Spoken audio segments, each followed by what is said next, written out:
우리 이 시간 하나님 말씀 다 함께 보도록 하겠습니다. 오늘 저희가 함께 나눌 말씀은 마태복음 20장 20절로 28절이 되겠습니다. 마태복음 20장 20절로 28절입니다. 자, 신약성경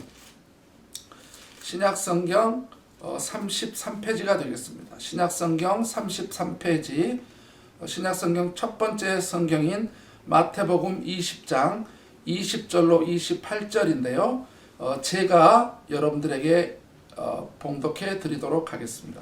다 함께 제가 여러분을 위해서 읽겠습니다. 그때에 세베대의 아들의 어머니가 그 아들들을 데리고 예수께 와서 절하며 무엇을 구하니 예수께서 이르시되 무엇을 원하느냐 이르되 나의 이 두 아들을 주의 나라에서 하나는 주의 우편에 하나는 주의 좌편에 앉게 명하소서. 예수께서 대답하여 이르시되 너희가 구하는 것을 알지 못하는도다. 내가 마시려는 잔을 너희가 마실 수 있느냐? 그들이 말하되 할 수 있나이다. 이르시되 너희가 과연 내 잔을 마시려니와 내 좌우편에 앉는 것은 내가 주는 것이 아니라 내 아버지께서 누구를 위하여 예비하셨든지 그들이 얻을 것이니라. 열 제자가 듣고 그 두 형제에게 대하여 부은히 여기거늘 예수께서 제자들을 불러다가 이르시되 이방인의 집권자들과 그들을 임으로 주관하고 그 고관들이 그들에게 권세를 부리는 줄을 너희가 알거니와 너희 중에는 그렇지 않아야 하나니 너희 중에 누구든지 크고자 하는 자는 너희를 섬기는 자가 되고 너희 중에 누구든지 으뜸이 되고자 하는 자는 너희의 종이 되어야 하리라. 인자가 온 것은 섬김을 받으려 함이 아니라 도리어 섬기려 하고 자기 목숨을 많은 사람의 대속물로 주려 함이니라. 아멘. 오늘 저는 이 본문 말씀을 통해서 왜 예수님을 따르십니까? 왜 예수님을 따르십니까? 라고 하는 제목, 그리고 부제로는 잊혀진 제자도라고 하는 제목과 부제를 가지고 하나님 말씀을 나누도록 하겠습니다. 이 시간 기도하고 시작하겠습니다. 아버지 하나님 감사합니다. 오늘도 저희들에게 하나님의 말씀을 대언하고 또한 들을 수 있는 귀한 은혜를 주심에 감사드립니다. 어느 때든지 당신의 귀한 말씀을 통하여 역사하셨고 하나님의 뜻을 알리셨고 하나님의 귀한 일들을 늘 말씀을 통해 하셨던 하나님께서 오늘도 저희들에게 긍휼과 자비를 베풀어 주셔서 말씀으로 하나님 당신을 계시하시고 하나님의 뜻을 알리시고 우리가 어떻게 살아야 되는지 말씀하여 주시옵소서. 주의 백성들이 듣겠나이다. 예수님의 이름으로 기도드렸습니다. 아멘. 아멘. 제가 이번에 하나님의 은혜와 특별히 우리 교회의 특별한 배려로 인하여 제 고향인 만제도를 가게 됐습니다. 저희 어머님과 함께 약 10일 정도를 함께 보내면서 이제 제가 한 1, 2년 만에 저희 섬에 들어가게 된 것이었더라고요. 즉 원래 제가 태어났던 제 고향집 그리고 우리 식구들이 다 함께 살았던 그 집을 가본 지가 약 1, 2년 정도가 된 상황이었습니다. 가서 봤더니 집이 아주 난리가 아니더라고요. 첫째 날 저와 우리 아내가 이렇게 집을 청소하고 아주 집을 이렇게 저렇게 정리를 하는데 굉장히 많은 시간을 보냈습니다. 그 이유는 뭐냐면 저희 어머님이 너무 노쇠하셔가지고 이 집을 돌볼 수가 없는 거예요. 또 주변에 우리 누님들이 있지만 그분들도 여전히 바쁘고 힘들다 보니까 집 구석구석으로 와서 다 돌볼 수가 없잖아요. 그러니까 집을 이렇게 디테일하게 자세히 점검하거나 돌보지 않으니까 어떤 일이 벌어지냐면은 벌레가 들어와 있는 거예요. 집이 낡아지기 시작한 겁니다. 심지어 쥐구멍이 한두 개가 아니고 우리 아내가 그 쥐구멍을 막느라고 아주 애썼습니다. 저도 물론 당연히 했고요. 그래서 제가 이렇게 만제도 집에 이런 상황을 보면서 영적인 교훈을 하나 생각을 해봤어요. 뭐냐면은 우리도 우리 자신을 늘 점검하지 않고 우리를 돌아보지 않으면, 우리를 돌보지 않으면 언제든지 우리도 변질될 수 있고 잘못될 수 있겠구나. 이 집 하나도 사람이 잘 돌보지 않으면 이렇게 망가지듯이 우리 자신도 우리 자신이 누구인지를 성찰하지 않고 점검하지 않고 돌아보지 않으면 언제든지 이럴 수 있겠구나라고 하는 생각을 하게 됐던 시간들이었습니다. 오늘 본문 말씀은 이 부분에 대하여 좀 더 우리에게 영적으로 교훈을 주고 있는 말씀이다라고 말할 수 있겠습니다. 자, 오늘 본문 말씀의 이해를 위해서 먼저 배경을 좀 여러분들에게 설명하고자 합니다. 자, 예수님께서 십자가의 죽음을 앞두고 있는 그런 상황이었습니다. 마가복음 10장 35절부터 45절에서도 동일하게 언급되어지고 있는 내용인데요. 그런데 마태복음하고 마가복음에 약간의 차이가 있는 부분은 있습니다. 자, 어떤 부분이냐면 마태복음은 어머니와 함께 나타나죠. 세베대의 아들들이 그의 어머니와 함께 등장하는 반면에 마가복음은 어머니가 등장하지 않고 등장을 안 한 게 아니라 어머니가 언급이 안 되고 제자들 요한과 야고보만 이렇게 언급되어지고 있는 것을 볼 수가 있습니다.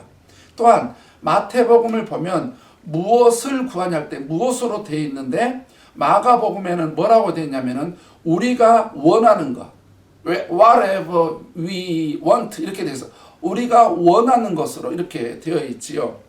그 다음에 마태복음에 또 하나는 주의 나라에 이렇게 되어 있는 반면에 마가복음은 뭐라고 되냐면은 주의 영광 중에 임하면 이렇게 말씀이 되어 있는 것을 보게 됩니다.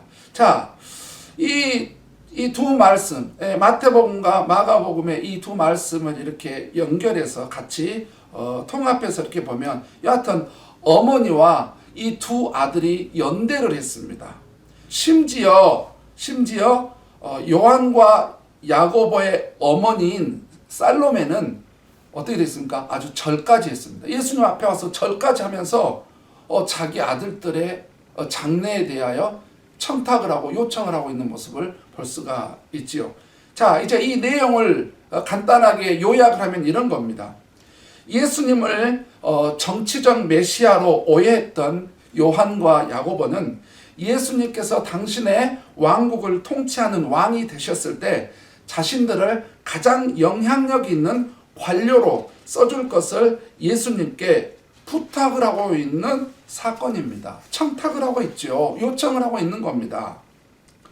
주님은 당신의 제자들이 주님의 참 제자가 되어 주님이 기뻐하는 삶을 살기를 그렇게 소망하셔서 열심히 3년 동안 훈련을 시켰는데 고작 주님의 제자라는 요한과 야고보, 어쩌면 나머지 제자들도 포함될 수 있는 이러한 삶의 태도와 모습을 보면서 주님의 마음은 얼마나 힘들었을까, 아팠을까를 생각해 보게 됩니다.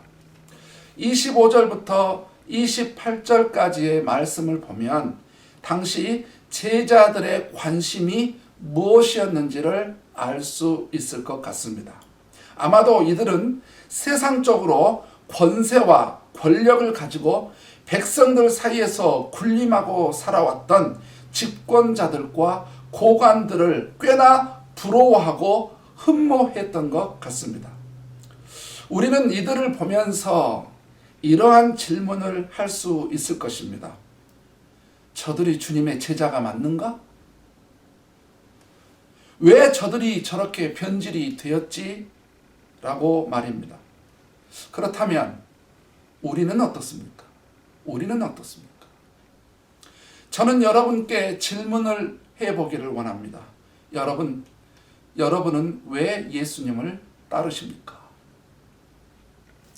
우리는 오늘 본문을 통해서 우리도 언제든지 그렇게 어쩌면 어느새 우리도 젖어 있는 저들의 모습을 보면서 우리가 신앙적으로 변질되지 않으려면 어떻게 해야 되는지를 세 가지를 살펴보도록 하겠습니다. 오늘 우리가 본문에서 기억해야 할 첫 번째는 우리 안에 있는 욕망을 조심해야 한다는 것입니다. 욕망을 조심해야 됩니다. 자, 20절과 21절을 제가 다시 한번 읽어보겠습니다. 그때에 세데베의 아들의 어머니가 그 아들들을 데리고 예수께 와서 절하며 무엇을 구하니 예수께서 이르시되 무엇을 원하느냐 이르되 나의 이 두 아들을 주의 나라에서 하나는 주의 우편에 하나는 주의 좌편에 앉게 명하소서. 마가복음은 요한과 야고보가 직접 한 걸로 되어 있습니다. 요한과 야고보에게는 어떤 욕망이 있나요? 앞에서도 언급했던 것처럼 이들은 주님께서 정치적 왕이 되어서 그분의 왕국을 통치할 때 가장 큰 권력을 갖는 관료를 하고 싶었습니다. 이들의 모습이 우리에게 주는 교훈은 매우 큽니다. 제가 지금까지 살아오면서 나름대로 정리를 해본 내용이 있습니다. 제가 언젠가 이것을 책으로 쓸 수 있으면 책으로 한번 써보려고 하는데, 꿈의 이론입니다. 꿈의 이론. 사람들마다 저마다 다 꿈이 있다고 그래요. 드림. 아주 꿈 그러면 너무 좋잖아요. 꿈을 가져라. 꿈.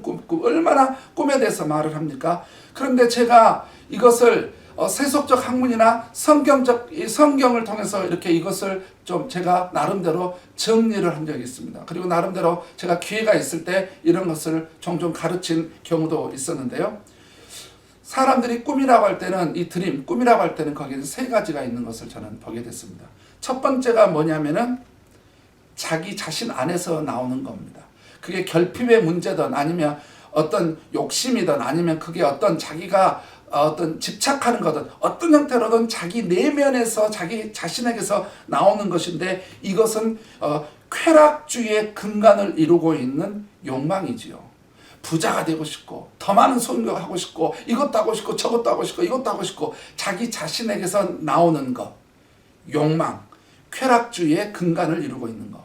두 번째 종류에는 뭐가 있냐면은 이거는 세상에서 오는 겁니다. 세상의 여러 가지를 보면서, 사람을 보면서나 현상을 보면서 나 저렇게 될 거야. 나도 저렇게 될 거야. 나도 저렇게 하고 싶어. 이렇게 하면서 세상에서 오는 것인데, 이것은 바로 욕망이 디자이어라고 하면 야망이 앰비션이라고 하는 것이 바로 그 두 번째입니다.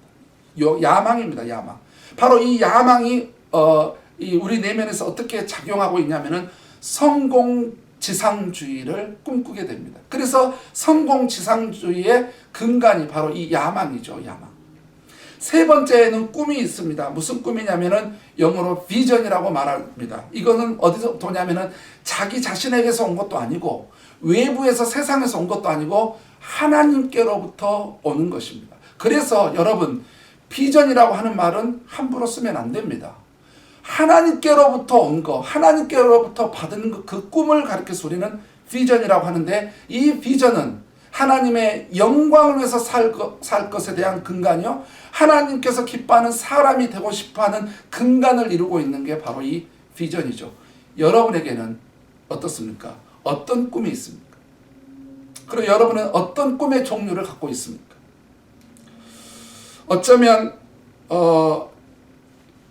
당신의 욕망이나 야망은 무엇이냐라고 물어보는 것이 어쩌면 더 정확한 질문일 수도 있겠네요. 꿈은 뭐냐 이것보다 욕망이 무엇입니까?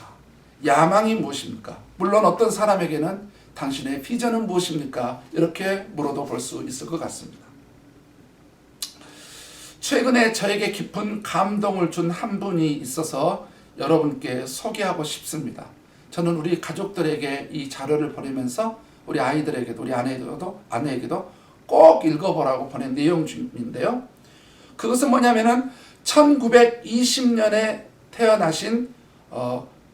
그래서 태어나셨고 특별히 100년을 살다 보니라고 하는 그 주인공이 되는 김형석 교수님이십니다.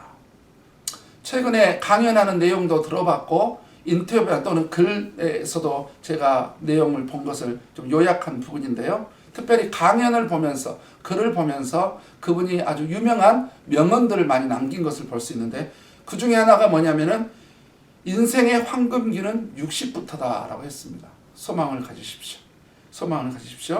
그런데 이분이 우리에게 의미를 주는 아주 명언과 같은 아주 진리와 같은 아주 귀한 말씀을 하셨는데, 행복하게 살지 못하는 두 가지 이유가 있다 그랬어요. 행복하게 살지 못하는 두 가지 이유.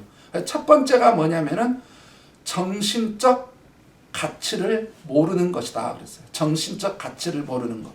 정신적 가치를 모르기 때문에 사람들은 돈이나 명예나 권력 같은 뭐냐면은 물질적 가치를 추구한다라고 하는 것입니다. 그래서 이런 사람들은 세상적 욕망으로 가득 차 있고, 그래서 더 갖고 더 갖고 더 가지려다 보니까 만족하지 못한다는 것입니다. 바로 이 정신적 가치를 아는 사람들만 행복한 삶을 살 수 있다라고 하는 부분을 강조하기 위해서인 것이죠. 두 번째, 이분이 이야기한 것은 뭐냐? 행복하게 살지 못하는 두 번째 이유는 바로 이기주의다라고 했습니다. 이기주의. 이 이기주의는 절대로 좋은 인격을 소유할 수 없다라고 하면서, 그 이유를 인격은 인간 관계에서 나오는 선한 가치이기 때문에 절대로 이기주의자는 좋은 인격을 소유할 수가 없다. 행복이라고 하는 것은 인격의 그릇에 담게 되는데, 그래서 이 인격의 그릇이 작은 사람은 절대로 행복이라고 하는 것을 담을 수 없기 때문에 철저히 다른 사람은 무시하고 다른 사람과 관계도 안 하고 오로지 자기밖에 모르는 사람은 그래서 행복할 수가 없다라고 하는 부분입니다. 저는 우리 특별히 이분의 이야기 중에 행복하게 살지 못하는 이유 가운데 첫 번째 있었죠. 첫 번째, 바로 이 물질적 가치를 추구하는 이 욕망, 세상적인 욕망을 추구하고 있는 이것. 그리스도인들의 삶의 목적은 성경이 분명하게 말하고 있습니다. 여러분, 그리스도인들의 삶의 목적은 행복은 아닙니다. 그리스도인들의 삶의 목적은 하나님의 영광을 위해서 사는 것입니다. 그러나 우리 그리스도인들도 행복하게 살아가야 될 이유는 있습니다. 목적은 아니지만 행복하게 살아가야 되는 것이죠. 자, 이제 다시 말씀으로 돌아가 보겠습니다. 24절에 있는 것처럼 제자들을 분노하게 만들었던 이들의 욕망이 어쩌면 우리의 욕망이 아닐까요? 단지 저들의 욕망이었을까요? 요한과 야고보의 욕망이었을까요? 어쩌면 저들의 욕망이 우리의 욕망이 아닌가, 저는 그런 생각을 해보게 됩니다. 우리가 요한과 야고보 그리고 그의 어머니 살로메에게 돌을 던질 수 있을까요? 모든 사람이 이들에게 돌을 던질 수 있다 하더라도 저는 돌을 던질 수가 없습니다. 제가 의로운 사람이니까 다른 사람 힘들게 하면 안 되는 거야, 다른 사람을 괴롭게 하면 안 되는 거야, 이렇게 하면서 제가 어떤 의로움 때문에 돌을 던질 수가 없을까요? 아닙니다. 제가 바로 현대판 요한이요, 현대판 야고보요, 현대판 살로메이기 때문에 그렇습니다. 여러분은 어떠신지요? 여러분은 어떻습니까? 저는 늘 제 자신의 모습을 봅니다. 저에게도 세상적인 욕망으로 불타고 있는 저의 모습이 있음을 보면서 주님 앞에 너무나 때때로는 한없이 부끄러울 때가 너무나 많습니다. 2000년 전에 있었던 이 사건, 2000년이 지난 이 사건은 여전히 부메랑이 되어서 현대를 살아가고 있는 우리에게 중요한 질문을 합니다.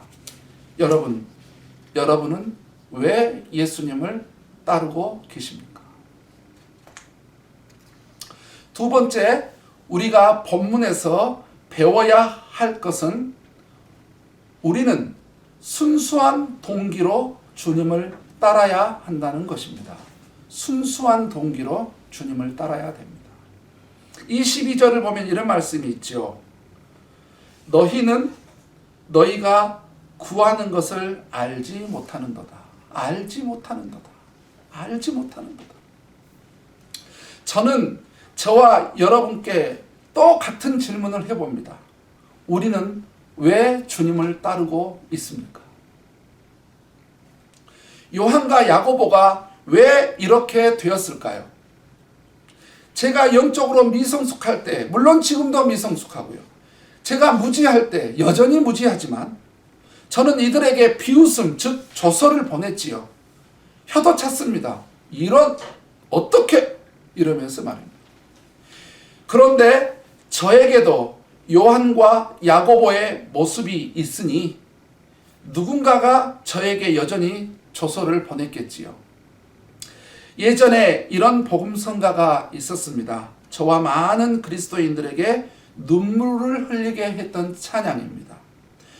내가 주를 처음 만났을 때, 이렇게 시작한 찬양입니다. 외롭고도 쓸쓸한 모습, 말없이 홀로 걸어가신 길은 영광을 다 버린 나그네. 정녕 그분이 내 형제 구원했나, 나의 영혼도 구원하려나. 의심 많은 토마처럼 물었네, 내가 주를 처음 만난 날. 요한과 야고보의 모습은 마태복음 4장과 누가복음 5장에서 처음 발견되어지는데요. 그때 어부였던 이들은 매우 순수한 사람들이었습니다.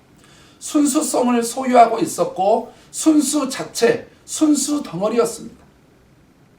그리 잘 배우지 못해서 갈릴리 바다에서 순박하게 어부로 살아가야 했던 그들, 피셔맨, 어부를 천직으로 여기며 세상에 대해서는 욕심도 소망도 꿈도 없었던 그들, 웬만한 사람들은 다한 결혼도 해보지 못한 그들, 30대의 나이가 훌쩍 넘어선 어느 날 순박한 이들에게 주님이 나타나서 이들을 제자로 부르시고 이들에게 사람 낚는 어부라는 꿈을 주심으로 주님으로부터 거룩하고 순수한 비전을 받았던 그들. 그래서 열심히 3년 동안 주님을 따르고 주님과 동거동락하고 주님께 많은 것을 배웠던 그들. 그런데 그렇게도 순수했던 요한과 야고보의 처음 모습은 어디로 사라진 겁니까? 어디로 사라졌을까요? 도대체 무엇이 요한과 야고보를 이렇게 세속적 욕망으로 가득 찬 사람으로 만들었을까요? 무엇이 그랬을까요? 그 이유는 바로 이들이 주님을 따르는 순수성을 잃어버렸기 때문에 그렇습니다. 이 순수성을 상실해버렸기 때문에 그러는 것입니다. 즉 처음 모습, 처음 마음이 변질된 것입니다. 만져도 우리 집이 처음 집이 아니더라고요. 변질되어 있더라고요. 잘못되어져 있더라고요. 돌보지 않으니까, 가꿔주는 자가 없으니까 그렇게 되는 것을 보았습니다.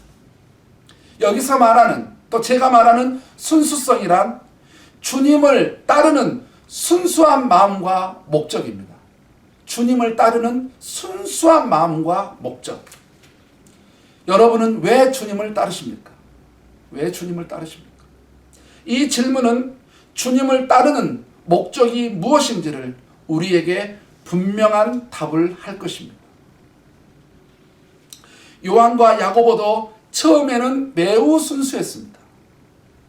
그래서 우리도 순수성을 상실해버리면 세상 것들이 우리에게 들어와서 우리로 하여금 순수한 마음과 순수한 목적으로 주님을 따르지 못하게 만든다는 사실을 우리가 기억해야 되는 것입니다.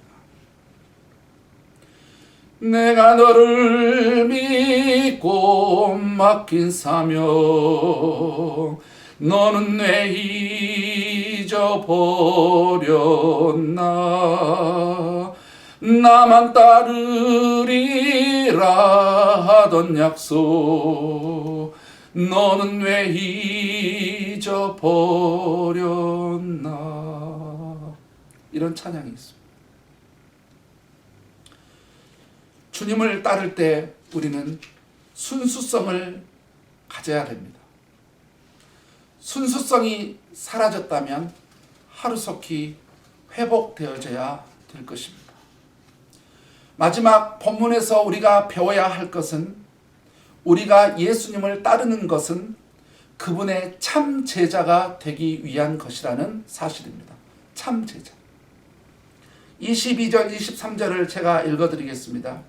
예수께서 대답하여 이르시되 너희는 너희가 구하는 것을 알지 못하는도다. 내가 마시려는 잔을 너희가 마실 수 있느냐? 그들이 말하되 할 수 있나이다. 이르시되 너희가 과연 내 잔을 마시려니와 내 좌우편에 앉는 것은 내가 주는 것이 아니라 내 아버지께서 누구를 위하여 예비하셨든지 그들이 얻을 것이니라. 이렇게 말씀하고 있습니다.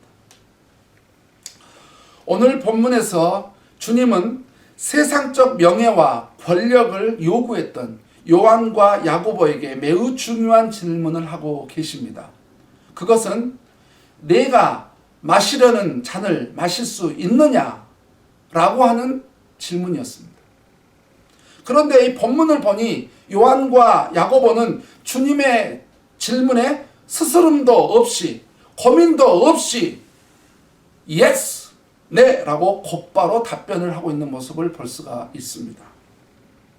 이들은 주님의 질문을 전혀 이해하지도 파악하지도 못하고 의미도 모른 채 쉽게 답변을 하고 있습니다. 성경에서 잔이라고 말할 때 부정적인 의미로 진노, 죽음, 심판을 의미하고 있습니다. 오늘 본문에서 주님은 이 잔을 십자가의 죽음으로 사용한 것이지요. 그러니까 나의 잔을 마실 수 있느냐라고 하는 말은 예수님께서 구체적으로 이렇게 질문한 것과 같습니다. 내가 너희의 죄를 위해서 십자가에 죽은 것처럼 나를 따르는 길이 아무리 고통스러운 길이라도 심지어 순교를 당하더라도 나의 제자의 길을 포기하지 않고 갈 수 있느냐라고 하는 것이었습니다. 아마도 예수님의 이 질문의 내용을 정확히 이들이 이해했더라면 그들은 큰 고민에 빠졌을 것입니다. 이들이 예수님의 이 질문을 제대로 이해 못했다는 증거가 있는데요. 이해 못했다는 증명의 사건이 있습니다. 그게 뭐냐면은 그들은 주님이 잡혔을 때 주랭랑치며 도망갔습니다. 그게 바로 예수님의 질문을 이해하지 못했다는 증거 아니겠습니까? 물론 나중에는 돌이키고 돌아왔습니다. 아무튼 이들은 주님의 이 심각한 질문을 나를 위해서는 무엇이든지 할 수 있느냐라는 아주 가벼운 의미로 이해를 했던 것 같습니다. 여러분, 우리는 왜 예수님을 따라야 합니까? 우리가 왜 예수님을 따라야 합니까? 그것은 주님의 참 제자가 되기 위해서입니다. 다시 말씀드립니다. 우리가 주님을 따르는 것은 주님의 참 제자가 되기 위해서 그러는 것입니다. 주님을 따르는 이유와 목적이 주님의 참 제자가 되는 것이 아니라면 우리는 언제든지 요한과 야고보처럼 우리 집처럼 변질될 수 있음을 기억하시기를 바랍니다. 성경은 우리의 인생의 목적은 하나님의 영광을 위해서 사는 것이라고 했습니다. 따라서 우리가 예수님을 따르는 궁극적인 목적은 하나님의 영광을 위한 것이고 과정적인 목적은 예수님의 참 제자가 되는 것입니다. 결국 우리가 예수님의 참 제자가 되어야만이 하나님께 영광이요 하나님께서 기뻐하는 삶을 살 수 있다는 것입니다. 우리가 예수님의 참 제자가 된다는 것은 다른 의미로 예수님께서 우리의 주인이 된다라고 하는 말씀이기도 합니다. 그렇다면 왜 예수님이 우리의 주인이 될 수 있을까요? 기억하십시오. 그분은 저와 온 인류와 이 세계의 모든 것과 우주 만물을 창조하신 창조자이십니다. 그분은 한 분밖에 계시지 않는 유일한 하나님이십니다. 그분은 저와 우리의 모든 죄를 용서해 주시는 유일한 구원자이십니다. 그분은 지금도 살아계셔서 우리 가운데 온 인류의 온 우주 가운데 역사하고 계시는 분이십니다. 그래서 우리 예수님은 우리의 주인이 되시고 또한 우리의 주인이 될 수 있습니다. 말씀을 결론 맺습니다. 이제 여러분은 제가 드리는 질문에 분명한 답을 하실 수 있다고 믿어집니다. 여러분은 왜 예수님을 따르고 계십니까? 이 사건 이후에 이 가족들은 어떻게 되었을까요? 제가 요한과 야고보 그의 어머니 살로모에 대해서 이들을 변호해 주지 않으면 잘못된 부정적인 이미지를 가질 수 있을 것 같아서 제가 해명을 좀 해야 될 것 같습니다. 살로메, 마태복음과 마가복음 각각 성경 끝에 보면 예수님의 십자가 곁에 끝까지 있었던 여인들이 있는데 그 여인들 가운데 누가 있냐면은 바로 요한과 야고보의 어머니인 살로메라고 이렇게 기록이 되어 있습니다. 어디 성경에는 세데베의 아내로 되어 있습니다. 그러니까 이 살로메는 예수님께서 십자가에 돌아가셨을 때 끝까지 십자가 옆에 예수님과 함께 그 고통을 나눴던 여인입니다. 그러니까 그 이후에 이 여인 살로메도 변화됐던 걸 알 수 있죠. 성숙했음을 알 수 있습니다. 또한 사도행전 1장에 보면 그 120명 가운데 많은 여자들이 있었다라고 하는데 저는 그 많은 여자들 가운데 살로메도 분명히 들어있을 거라고 믿어 의심치 않습니다. 요한과 야고보 어떻게 됐습니까? 주님의 십자가 밑에 다시 찾아왔고 주님의 말씀처럼 유배를 당하고 고난을 당하고 그렇게 핍박을 당하고 심지어 순교를 당하면서도 그들은 주님의 참 제자가 되었음을 알 수 있습니다. 왜냐, 처음에는 변질됐지만 나중에 그들은 자기 자신들의 모습을 보고 돌보고 이게 잘못됐구나 해서 마음을 바꿨고 올바른 태도를 취했고 자세를 취했고 주님의 참 제자가 되었음을 알 수 있습니다. 다시 말해서 주님을 따르는 목적이 다시 순수하게 다시 회복됐음을 알 수 있는 것이지요. 네. 저는 날이 갈수록 분명하고도 간절하고도 열망하는 꿈과 소망이 있습니다. 그것은 예수님의 참 제자가 되고 싶습니다. 정말 그렇게 되고 싶습니다. 저는 마지막으로 이 질문을 하면서 설교를 마치겠습니다. 여러분은 왜 예수님을 따르십니까? 기도하겠습니다. 아버지 하나님 감사합니다. 오늘 귀한 말씀을 통해서 우리에게 예수님을 따르는 이유와 목적이 무엇인지, 무엇이 우리를 변질시키는지를 알게 해주시고 우리 자신을 말씀으로 다시 한번 점검해보고 말씀으로 다시 우리 자신을 아버지 하나님 돌보고 성찰해보는 귀한 시간을 통해서 우리가 예수님의 참 제자가 되고 싶어하는 이런 거룩한 꿈을 우리에게 주심을 감사를 드립니다. 주님, 이 말씀이 단지 말씀으로 끝나지 않게 도와주시고 이 말씀이 우리의 삶이 되게 하여 주시옵소서. 예수님의 이름으로 기도했습니다. 아멘.